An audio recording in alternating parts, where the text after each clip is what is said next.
Namaku Adi Sitohang. Aku tidak pernah membayangkan hidupku akan seperti ini. Istriku, Wati, adalah wanita yang sederhana. Dia tidak cantik, dan sebenarnya, aku juga tidak begitu menyukainya. Hubungan kami dimulai dengan sebuah kejadian tak terduga. Wati hamil. Kehamilan itu memaksa kami untuk menikah dengan berat hati. Aku mengeluarkan banyak uang untuk mas kawin dan menikahinya. Sebuah keputusan yang pada awalnya lebih didorong oleh tanggung jawab daripada rasa cinta. Setelah menikah, Wati pindah ke rumahku. Dia dikenal sebagai wanita yang rajin dan tidak takut bekerja keras, bahkan dalam pekerjaan yang berat atau kotor.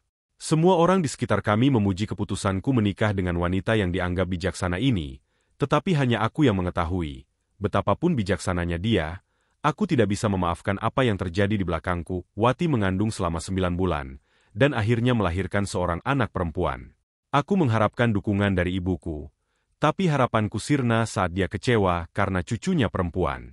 Awalnya, ibuku berencana merawat Wati selama masa nifas, tetapi tiba-tiba ia berubah pikiran dan menolak untuk datang. Dia mengatakan bahwa dia hanya akan datang setelah Wati melahirkan anak laki-laki. Aku merasa terjebak dalam dilema. Sebagai seorang pria dewasa, aku harus mengambil tanggung jawab untuk merawat Wati dan bayi kami selama masa nifas. Setiap hari, aku bangun pagi-pagi sekali. Aku pergi ke pasar untuk membeli bahan makanan, memotong sayuran, memasak sup ayam, memandikan anakku, mengganti popok, dan mencuci pakaian. Aku bekerja keras untuk memastikan Wati dan anak kami mendapatkan apa yang mereka butuhkan. Wati, melihat betapa besar perhatian dan usahaku, sering memuji dan mengatakan betapa berartinya aku baginya. Dia bahkan menyebutku sebagai pria terbaik di dunia. Baginya, kebahagiaan terbesar adalah menikah denganku, namun, ada ketidaknyamanan yang terus menggangguku. Kami memilih untuk tidak berhubungan seksual selama 10 bulan setelah kelahiran anak kami, karena aku takut terjadi hal yang tidak diinginkan. Namun, pada suatu malam, Wati mengajak berhubungan sebagai ungkapan terima kasih atas perhatian dan kasih sayangku. Aku sangat senang dan memeluknya. Namun saat aku menyentuh perutnya, aku merasakan sesuatu yang aneh. Ketika aku memeriksa lebih lanjut, aku menemukan bekas luka memanjang di perutnya. Aku sangat bingung dan langsung bertanya kepadanya tentang bekas luka tersebut. Bukankah dia melahirkan secara normal? Kenapa ada bekas luka yang terlihat jelas? Wati akhirnya menangis dan mengaku bahwa saat melahirkan, dia mengalami kontraksi yang sangat menyakitkan. Dia tidak tahan dengan rasa sakit tersebut dan meminta dokter untuk melakukan sterilisasi. Dia mencoba menghiburku dengan mengatakan bahwa satu anak perempuan sudah cukup untuk kami. Mendengar pengakuan itu, kemarahan dan kekecewaan mulai menguasai diriku. Aku merasa dikhianati. Jika bukan karena kehamilan yang tidak terduga, aku tidak akan pernah menikahi Wati. Sekarang, dia melakukan sterilisasi tanpa memberitahuku terlebih dahulu dan tanpa mempertimbangkan keinginanku untuk memiliki anak laki-laki. Tanpa anak laki-laki, siapa yang akan menjadi penerus margaku? Aku sangat yakin bahwa jika ibuku tahu tentang ini, dia akan sangat marah. Aku sangat marah dan tidak dapat menahan emosiku. Dalam ledakan kemarahan, aku menampar Wati. Aku tidak menyangka bahwa Wati yang selama ini terlihat lemah lembut ternyata bisa begitu egois. Karena rasa sakitnya, dia memutuskan untuk melakukan sterilisasi, dan aku tidak bisa menerimanya. Dalam keadaan marah, aku memutuskan untuk mengusir Wati dan anak perempuanku. Mereka kembali ke rumah orang tuanya, meninggalkan aku dengan perasaan campur aduk. Wati terus meneleponku, memohon agar aku menjemputnya kembali. Namun, aku tidak bisa melupakan apa yang dia lakukan di belakangku. Setiap kali aku mendengar suaranya, aku merasa semakin marah dan kecewa. Aku merasa terjebak dalam keputusan yang sulit. Aku benar-benar ingin menceraikannya. Tetapi pada saat yang sama, aku juga merasa berat hati karena telah menghabiskan uang untuk menikahinya. Aku mulai berpikir untuk meminta kembali uang mas kawin dari ayah mertuaku.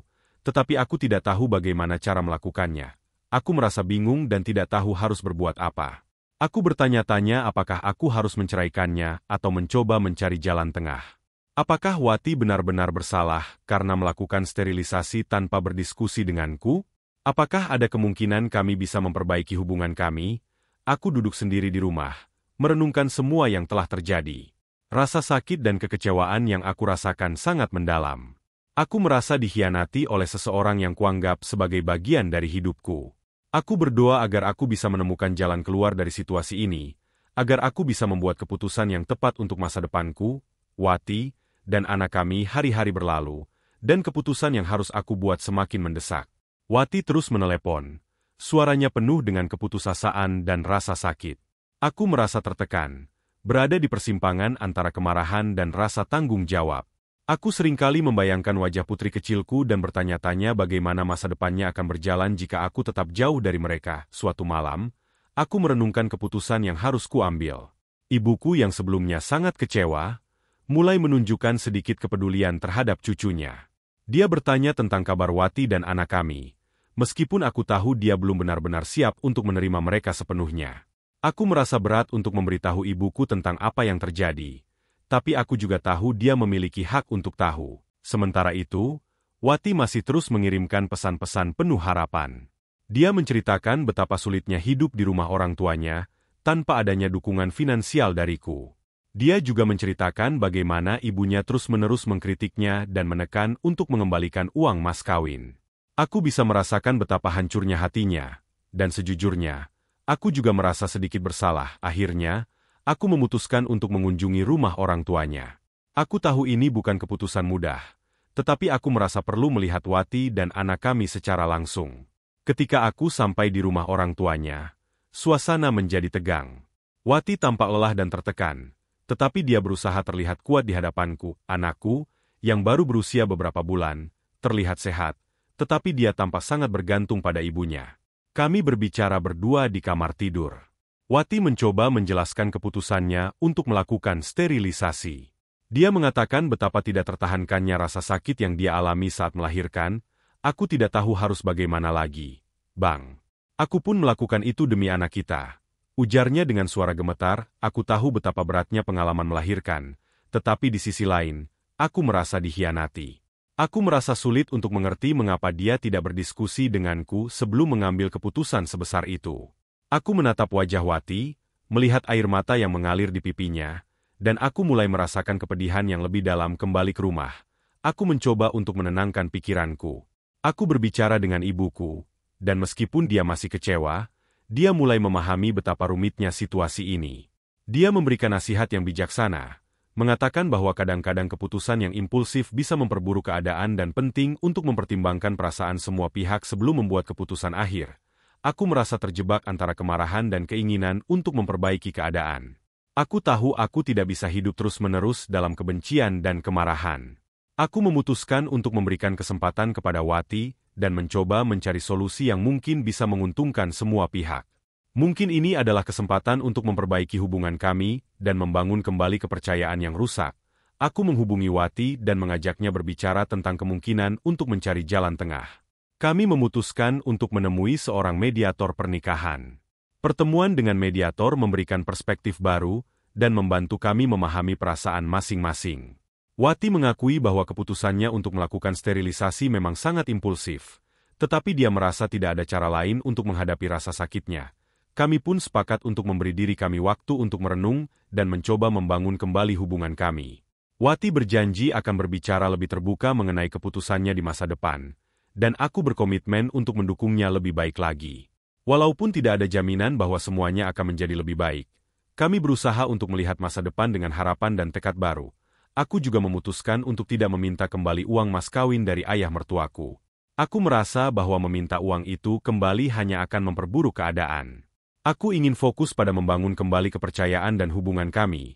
Meskipun itu tidak akan mudah hari-hari berikutnya, kami bekerja keras untuk memperbaiki hubungan kami dan memberikan yang terbaik untuk anak kami.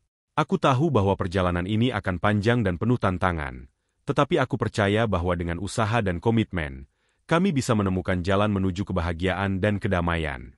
Aku berharap, suatu hari nanti, kami bisa melihat kembali masa-masa sulit ini sebagai bagian dari perjalanan kami yang membentuk kami menjadi lebih kuat dan lebih bijaksana. Waktu berlalu, dan meskipun perjalanan kami penuh tantangan, ada sedikit kemajuan. Wati dan aku mulai memperbaiki komunikasi kami. Meskipun tidak semua masalah terselesaikan dengan cepat, kami belajar untuk saling mendengarkan dan memahami satu sama lain. Setiap hari, aku berusaha untuk menjadi lebih sabar dan mengerti, Sementara Wati berusaha menunjukkan rasa terima kasihnya dengan lebih banyak tindakan daripada kata-kata, hubungan kami perlahan-lahan membaik. Kami mulai merayakan momen-momen kecil yang terjadi, seperti ulang tahun anak kami. Ini menjadi sumber kebahagiaan dan pengingat bahwa meskipun banyak kesulitan yang menghadang, kami masih memiliki satu sama lain dan keluarga kecil ini. Ibuku, yang awalnya sangat kecewa, akhirnya mulai menerima menantu dan cucunya. Perlahan-lahan, dia mulai mengunjungi kami dan membantu merawat anak kami, memberikan dukungan yang sangat kami butuhkan. Melihat perubahan dalam hubungan ini, aku merasa sedikit lebih tenang. Mungkin tidak ada yang bisa mengembalikan waktu yang telah berlalu atau menghapus rasa sakit yang pernah ada, tetapi kami bisa membangun sesuatu yang lebih baik dari apa yang telah dimiliki. Aku dan Wati akhirnya sepakat untuk tidak terlalu fokus pada kekurangan masing-masing dan lebih banyak merayakan hal-hal baik dalam hidup. Kami memutuskan untuk menjadikan keluarga sebagai fokus utama, meskipun perjalanan kami menuju pemulihan penuh masih panjang. Di akhir hari, aku menyadari bahwa hidup ini bukan hanya tentang mencari kesempurnaan, tetapi tentang bagaimana kita menghadapi tantangan dan belajar dari pengalaman kita. Wati, dengan segala kelebihan dan kekurangannya, telah menjadi bagian penting dari hidupku. Kami berdua berusaha keras untuk membangun masa depan yang lebih baik, tidak hanya untuk kami sendiri tetapi juga untuk anak kami. Aku tahu bahwa keputusan untuk terus bersama bukanlah keputusan yang mudah atau sempurna, tetapi itu adalah keputusan yang diambil dengan harapan dan keinginan untuk memperbaiki dan berkembang. Meskipun ada banyak hal yang harus dihadapi, aku merasa sedikit lebih yakin bahwa kami bisa menghadapinya bersama. Dan dengan itu, aku merasa siap untuk melangkah ke depan, menghadapi hari-hari mendatang dengan harapan baru dan tekad untuk membuat yang terbaik dari apa yang kami miliki. Beberapa bulan kemudian, hubungan kami mulai menunjukkan tanda-tanda perbaikan. Wati dan aku berusaha untuk lebih terbuka dalam berkomunikasi dan saling mendukung. Meski kami masih berjuang dengan berbagai tantangan, kami merasa ada kemajuan. Aku mulai melihat Wati bukan hanya sebagai istri, tetapi sebagai seseorang yang juga mengalami penderitaan dan kesulitan. Aku merasa lebih memahami perjuangannya dan lebih empati terhadap perasaannya. Suatu hari, Wati mengajakku untuk berbicara tentang masa depan kami. Dia mengungkapkan keinginannya untuk terus bekerja keras dan memberikan yang terbaik bagi anak kami. Dia juga berbicara tentang keinginan untuk mengadopsi anak laki-laki di masa depan, meskipun proses adopsi itu memerlukan waktu dan usaha yang tidak sedikit. Aku tergerak oleh tekadnya dan mulai merasa bahwa mungkin ada harapan untuk membangun keluarga yang bahagia meskipun kami tidak memiliki anak laki-laki biologis. Kami mulai merencanakan masa depan bersama dengan lebih serius. Kami memutuskan untuk mengatur keuangan kami dengan lebih baik dan mulai menabung untuk masa depan anak kami. Wati juga melanjutkan pekerjaannya dan berusaha untuk mendukung keluarga dengan sepenuh hati. Kami berdua menyadari bahwa hubungan kami memerlukan kerja keras dan komitmen, tetapi kami juga percaya bahwa kami bisa melewati tantangan bersama. Dalam beberapa kesempatan, aku mulai mengunjungi orang tua Wati dan memperbaiki hubungan dengan mereka. Aku berusaha untuk menunjukkan kepada mereka bahwa aku serius dalam usahaku untuk memperbaiki keadaan.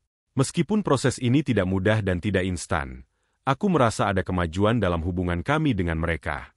Mereka mulai melihat upayaku dan memberi dukungan yang lebih besar terhadap Wati dan anak kami. Di tengah segala perubahan ini, aku juga belajar untuk lebih menghargai momen-momen kecil dalam hidup. Aku mulai menghabiskan lebih banyak waktu dengan anak kami, menikmati setiap senyum dan tawa yang dia berikan.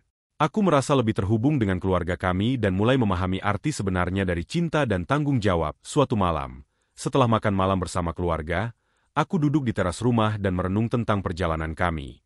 Meski masih ada banyak tantangan yang harus dihadapi, aku merasa bersyukur atas kesempatan untuk memperbaiki hubungan kami dan memberikan yang terbaik bagi keluarga.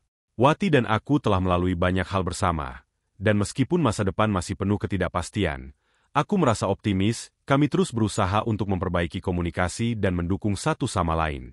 Wati juga mulai berbicara lebih terbuka tentang keinginannya dan kekhawatirannya. Aku merasa bahwa dengan saling memahami dan bekerja sama, kami bisa menghadapi segala rintangan yang mungkin datang di masa depan. Di akhir hari, aku merasa lebih kuat dan lebih siap untuk menghadapi masa depan bersama Wati dan anak kami. Kami tahu bahwa perjalanan kami tidak akan mudah, tetapi kami percaya bahwa dengan usaha dan cinta, kami bisa membangun kehidupan yang lebih baik dan bahagia. Aku berharap bahwa suatu hari nanti, kami bisa melihat kembali perjalanan kami ini dengan rasa bangga dan kepuasan, mengetahui bahwa kami telah berjuang keras untuk membangun keluarga yang penuh kasih demikianlah sebuah kisah penuh makna yang bisa kita ambil pembelajaran di dalamnya. Semoga kisah ini bisa memberikan nilai positif bagi penonton sekalian. Terima kasih telah menonton video ini sampai akhir. Sampai jumpa di kisah-kisah inspiratif lainnya. Jangan lupa like, subscribe dan tinggalkan jejak kalian di kolom komentar.